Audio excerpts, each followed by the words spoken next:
Hey everyone, this is Alex USA Days. So I've just watched NVIDIA CEO Jensen Huang giving a presentation at CES or CES 2025. I wanted to give you a quick summary, and I'm putting a link in the description where you can go see it for yourself. But pretty much, I think we're gonna see a lot of drastic changes in the next 1, 2, 3, 4, 5, 10 years. We're definitely building a Skynet. It's happening really fast. So I have some of the highlights here on my screen, so I'm going to kind of go through it.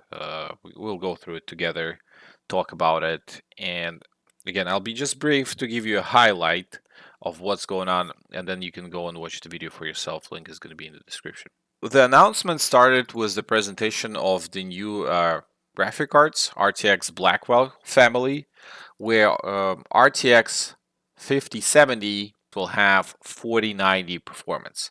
And 4090 performance is the fastest card right now in the world for GPU, like for gaming computer system.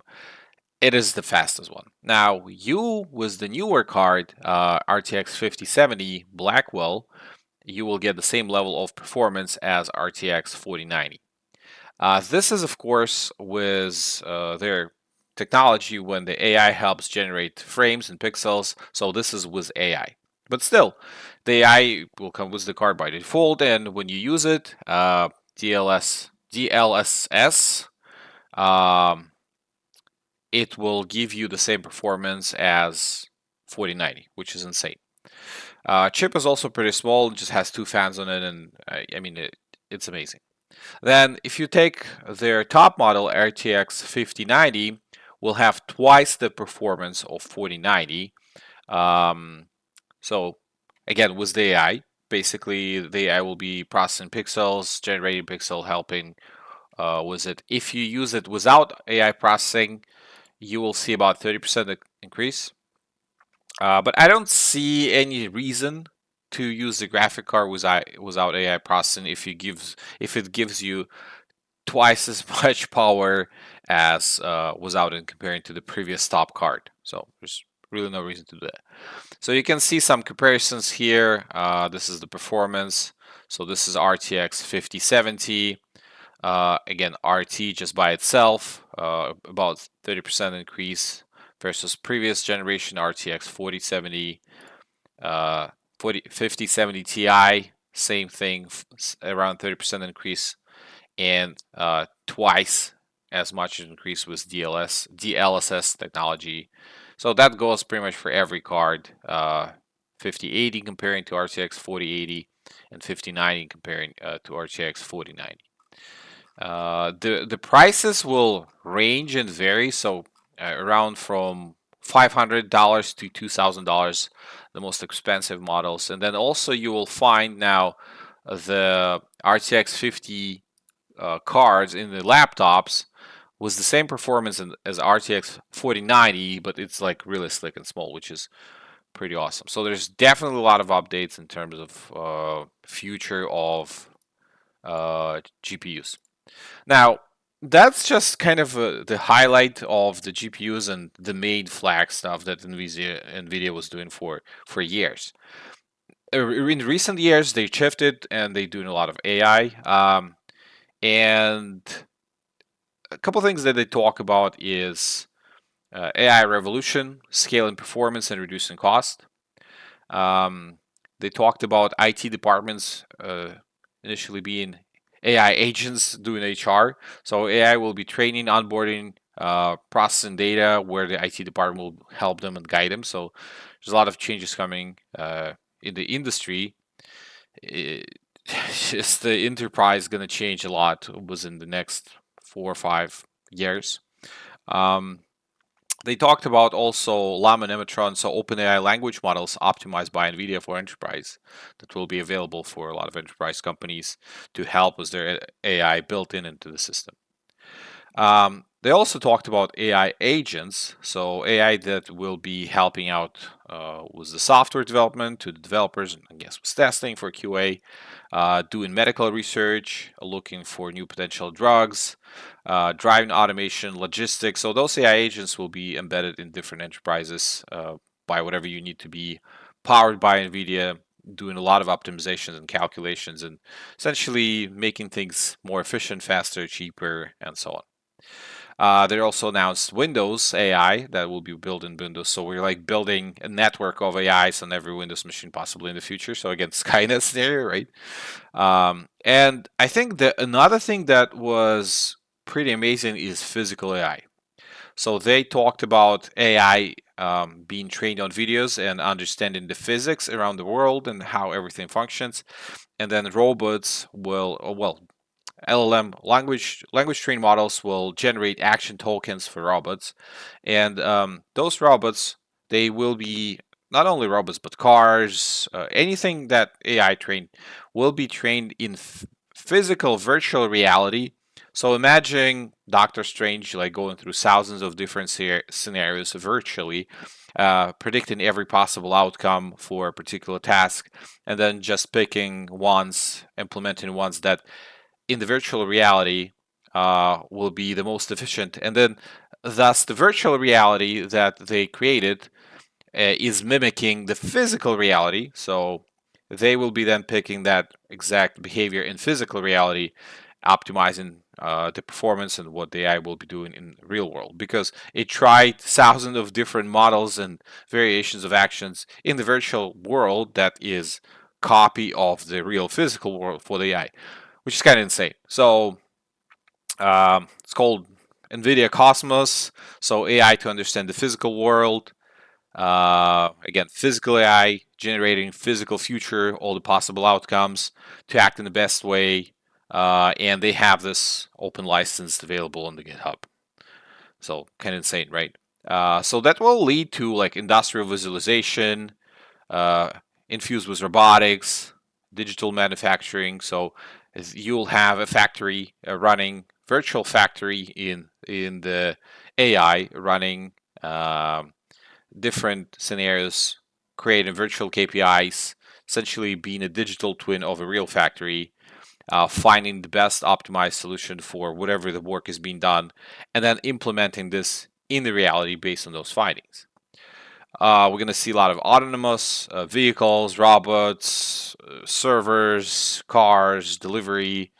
And then also they announced out of the box supercomputers available. So like you have like tons of things built into the computer is like really this small. So with all that being said, looking at this presentation, understanding that NVIDIA right now is the most expensive or one of the most expensive companies in the world, all of the potential that they're bringing with their actual graphic cards, computation power, GPUs, so physical capabilities for calculations and AI for training, optimizing.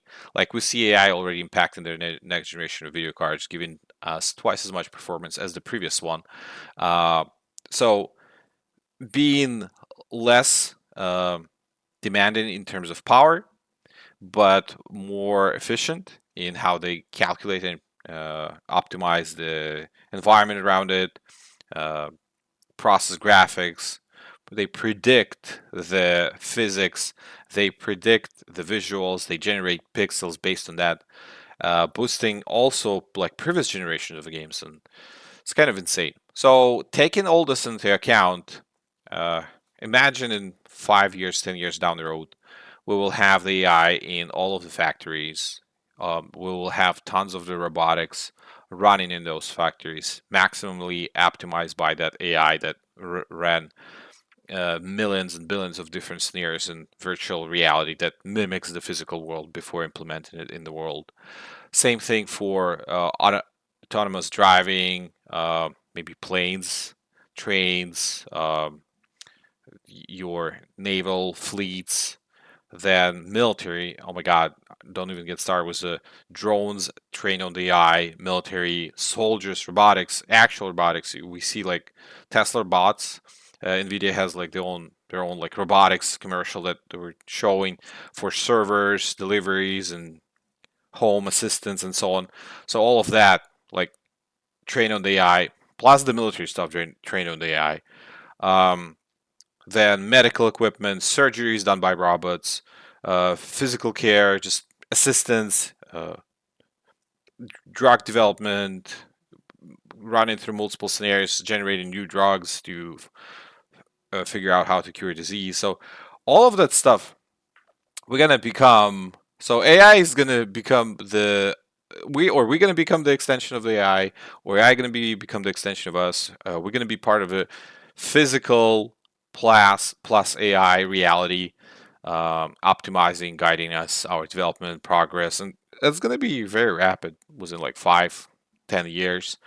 Of course, it's not going to be everywhere, but some of the parts of the Earth and the world are going to be changing really fast. Um, and it's definitely sounds like Skynet, right? Controlling everything, reproducing, manufacturing, and so on and so on.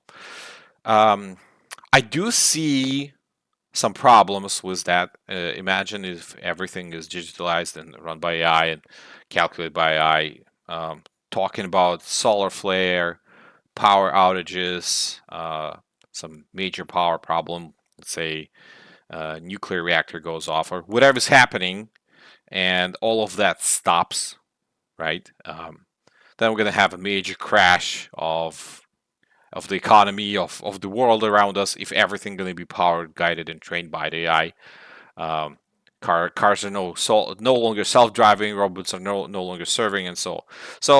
I think it's gonna have to be like a delicate balance, and some areas should be changing, but there still have to be like a backup where you can process and keep on working and doing things without relying on AI. Like you have to have an actual physical backup copy of what we're going to do if the AI stops or something happens with it, or if it gets hacked, and it becomes a problem, an enemy instead of our aid and assistant.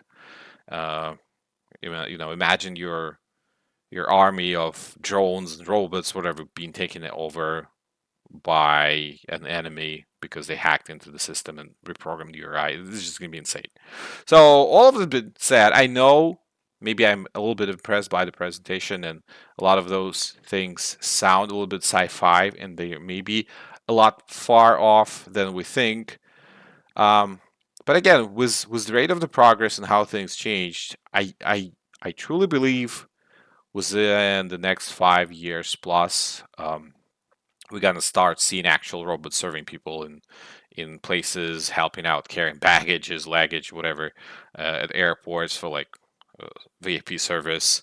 Um, Robots at Walmart's making your coffee, not just a machine, but actual robot interacting with physical reality. In fact, manufacturing. Yeah, so a lot of different things are happening in this. I mean, it's pretty exciting. A little bit scary, but pretty exciting still. Hopefully, humanity will be able to, you know, successfully adapt and change, and we're not going to end up with millions and billions of people out of work, with AI running all this for corporations, and people are just, I don't know what we're gonna do. Like, there's nothing to do. AI is doing everything. Like, how are we gonna live in that world? Even though that scenario is very far fetched, but yeah, a lot of changes are coming, and the world is definitely changing with all the AI being implemented essentially everywhere. And I think, yeah, uh, it's cool. Just let's not build Skynet, I guess. All right, this was Alex USA Days. Hopefully you find this video helpful. Please do check out in the description link to the NVIDIA presentation in CES 2025.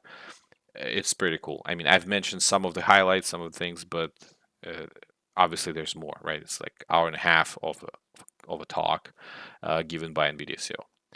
All right, this was Alex USA Days. Thanks for watching, and bye-bye.